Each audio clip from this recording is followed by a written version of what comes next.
না, এত কেঁদে কেটে চোখ মুখ ফুলিয়ে ফেলতে হবে না। সুজানা স্বাভাবিক হওয়ার চেষ্টা করলো। সরল মুখে সালমা বেগমের দিকে তাকাতেই উনি বললেন, তুমি এত শুকিয়েছ কেন? এতটুকু মেয়ে, এত কিসের চিন্তা? সবসময় খ্যাক খ্যাক করে কথা বলা মানুষটা এত মমতা জড়িয়ে কথা বলছে দেখে সুজানার চোখ দুটো বারবার ঝাপসা হয়ে উঠছে। সুজানা আশায় হইচই বেড়ে গেল। জিনিয়া বলল, মামি মামাদের আসতে বলি। সালমা বেগম মাথা নাড়ালেন। আনিকাকে ডেকে কানে কানে কি ফিসফিস করে বলতেই আনিকা মাথা দুলিয়ে রুম থেকে চলে গেল। জেসমিন বেগম টুকটাক প্রশ্ন জানতে চাইল সুজানার কাছ থেকে। তার বাবা কোন স্কুলে মাস্টারি করত, চাচা জেঠু ফুপু কয়জন, তার দাদার বাড়ি কোথায়, নানার বাড়ি কোথায়, কবে তারাই শহরে এসেছে। এসব সুজানা একটু স্বাভাবিক হলো ওনার সাথে কথা বলতে গিয়ে। জানতে চাইলে দাদুকে নিয়ে আসেননি কেন, উনি বললেন, মায়ের শরীরটা খারাপ যাচ্ছে, তাছাড়া তানিয়াও বাচ্চা নিয়ে আসতে পারবে না, তাই দুজনকে রেখে এসেছি। আনিকা সাজিয়া বেগমকে নিয়ে আসলেন।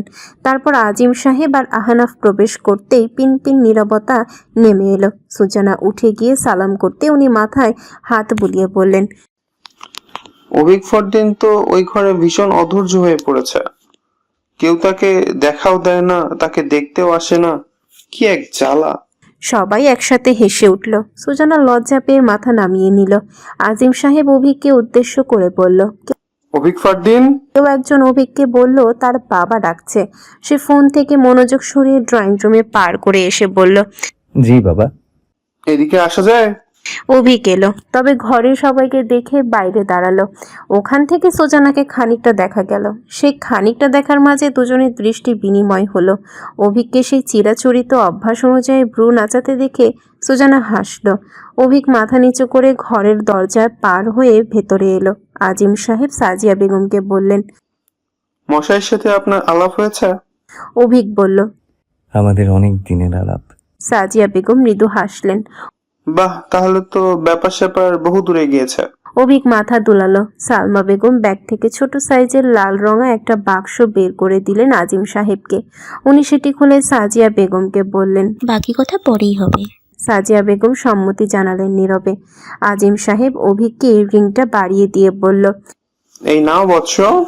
অভিক রিংটি তুলে নিয়ে সুজানার দিকে তাকিয়ে আবারও ভ্রু তুলল। সুজানা চোখ ফিরিয়ে নিল অন্যদিকে। জিনিয়া তাকে টেনে এনে অভিকের পাশে দাঁড় করালো।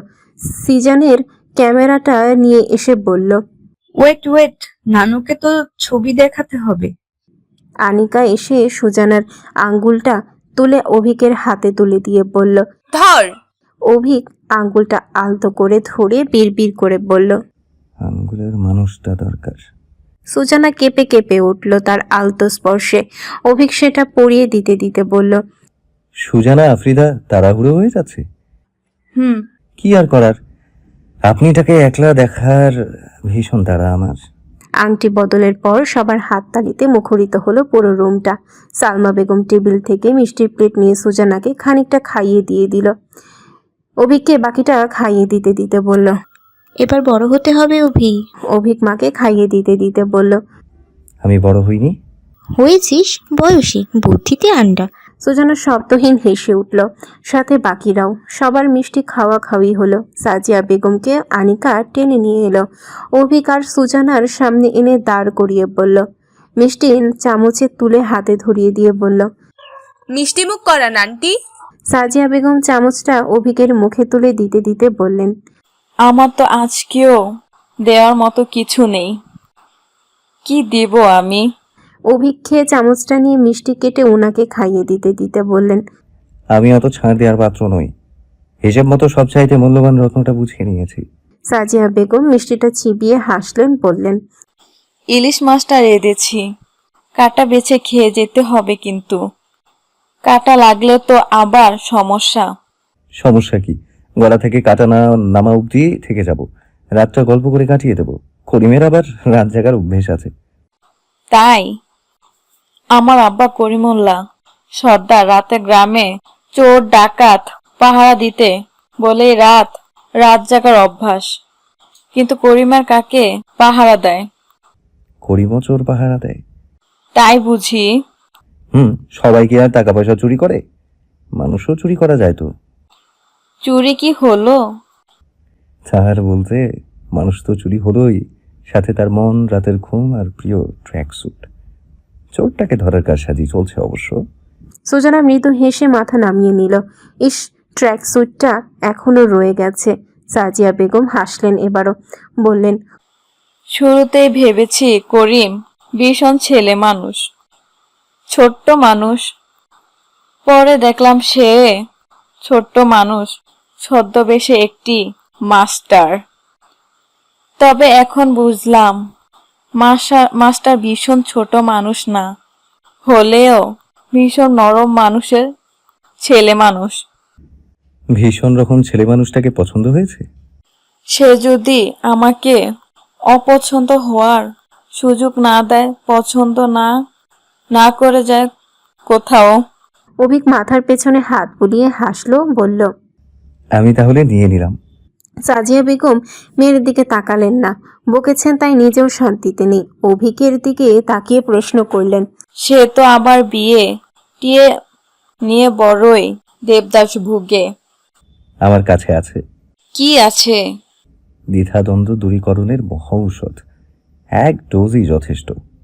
সাজিয়া বেগম ঠোঁট হেলিয়ে হাসলেন, মাথায় হাত বোলাতে গিয়ে চুল টেনে দিয়ে বললেন, দুষ্ট ছেলে। বড়রা কথা বলার জন্য এক ঘরে বসলেন। বাকিদের সুজানার ঘরে পাঠিয়ে দেওয়া হলো। সুজানা অনামিকা আঙ্গুলটা সে তখন থেকেই ধরে রেখেছে অন্য হাতে। বড়রা কি সিদ্ধান্ত নিচ্ছে তা জিনিয়া, শান্তা আর মেহুল আগাম পরিকল্পনা করে হাসছে আর সুজানার সাথে মজা নিচ্ছে। অনা আবিদ সুজানার পাশে বসে রয়েছে ভালো বাচ্চার মতো। কিছুক্ষণ পর পর সুজানার দিকে তাকাচ্ছে আর জানতে চাইছে সুজান বউ। তাদের কথায় হাসা ছাড়া সুজানার উপায় নেই। কিছুক্ষণ পর সাইম ঘরে উকি দিল। জিনিয়া বলল, কি অবস্থা? সাইম লজ্জা কান মলতে মলতে বলল, কে কে? সবার চেঁচিয়ে ওঠায় সুজানা অবাক চোখে তাকালো। শান্তা বলল, স্যার নাকি? সাইম মাথা দুলালো, বলল। জিনিয়া ফিক করে হেসে উঠে বলল, ভাইয়া, তুমি গিয়ে বলো যে আমরা এখন তাকে ছাড়ছি না। সাইম চলেই যাচ্ছিল। সুজানা বলল, না না না, এরকম বলিস না। সবাই হেসে উঠল। মেহুল শান্তার গায়ে ঠ্যাস দিয়ে বলল, সখী, ভালোবাসা কারে কয়? আনিকা অনার চুলে ক্লিপ লাগিয়ে দিতে দিতে বলল, সুজানা, আপনি যান। আপনারা কেন বেচারিকে এত লজ্জা দিচ্ছেন? সাইম বলল। সুজানা আবার সবার দিকে তাকালো। মেহুল বলল, যা গাধি। সুজানা মাথা নেড়ে বলল। আচ্ছা, আনিকা কপাল চাপড়ে বলল। এ কেমন মেয়ে? আবিদ বলল। অভি ডাকে। আনিকা সবাইকে প্রশ্ন করলো। কেন ডাকে? সবাই হেসে উঠল। সুজানা সাইমের পেছন পেছন যেতে যেতে বলল, কোথায়? আচ্ছা, আম্মা ডাকলে বলিস কেমন? সাইম মাথা দুলালো। সুজানা ধীর পায়ে হেঁটে ছাদে উঠে গেল। ছাদের এক পাশে সিমেন্টের বস্তা, অন্য পাশে ট্যাঙ্ক। অভিক ফোন কানে দিয়ে পশ্চিমমুখী হয়ে দাঁড়িয়ে কথা বলছে। সুজানা ত্রস্ত পায়ে হেঁটে তার পেছনে গিয়ে দাঁড়ালো। অভিকের কথা শোনার পর সুজানা বুঝতে পারলো অভিক দাদুর সাথে কথা বলছে। সুজানার আসার টের পেয়ে সে পেছনে ফিরে তাকালো। সুজানাও লাজুকলতায় ন্যায় তাকালো। অভিক ফোনটা কেটে পকেটে রেখে তার দিকে ফিরতেই সুজানা খুবই ধীর গতিতে পিছিয়ে গিয়ে হাসলো। অভিক এগোতে এগোতে দুষ্টুমির ছলে বলল, দেরিতে আসায় আমার অভিমান জমেছে প্রথম দিনের মতো। সুজানা হেসে পিছিয়ে গিয়ে বলল, প্রথম দিন কি করেছি? আপনাকে পেছন থেকে ডেকেছিলাম আর আপনি বৃষ্টিতে ভিজতে ভিজতে পালাচ্ছিলেন। সেগুন বাগিচায় যাওয়ার তাড়া পড়েছিল সেদিন। থেমে গেল সুজানা। অভিজ্ঞ থামলো। তার আর সুজানার দূরত্ব মেপে নিল। ঠিক একটা হাত দূরে সুজানা দাঁড়িয়ে। অনামিকায় পরা আংটিটা এখনো অন্য হাতে মোচড়াচ্ছে। অভিক এক হাত দূরত্ব কমিয়ে আধা হাত দূরত্বে গিয়ে দাঁড়ালো, বলল, আমার কাছে আসার তাড়া ছিল। আমি সেদিন একটা বিলেত পাস ছেলেকে বোকা বানাতে গিয়েছিলাম। পরে কি হলো? আমি নিজেই বোকা হয়ে গেলাম। তারপর সে একটুখানি নিকটে আসায় সুজানা তার দিকে পুরোপুরি তাকিয়ে হাসলো।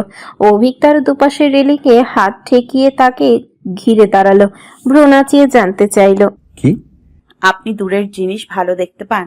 অভিক ভ্রু কুচকে চাইল। কিয়ৎ পরিমাণ সময় নিয়ে পরক্ষণে হেসে উঠল, ঝুঁকে বলল, কাছের জিনিসও ভালো দেখতে পাই। এই যে তাকে দেখতে পাচ্ছি। কেমন? শাড়িতে সে আমার বাগানের ফুলের মতো, আজ থেকে সেই শাড়িটা তার, আর সে একান্তই আমার। শিরশিরে অনুভূতি হলো সুজানার তার হাতটা অন্য 5 আঙ্গুলের ভাঁজে বন্দী হওয়ায়। কপালে কপালের স্পর্শ, নিঃশ্বাসের শব্দ সন্ধি আর সেই ভাঁজে ভাঁজে বসে থাকা 5 আঙ্গুলের স্পর্শ অনুভবে সুজানার তখন বেহাল অবস্থা। সে মিনমিন করে বলে উঠল,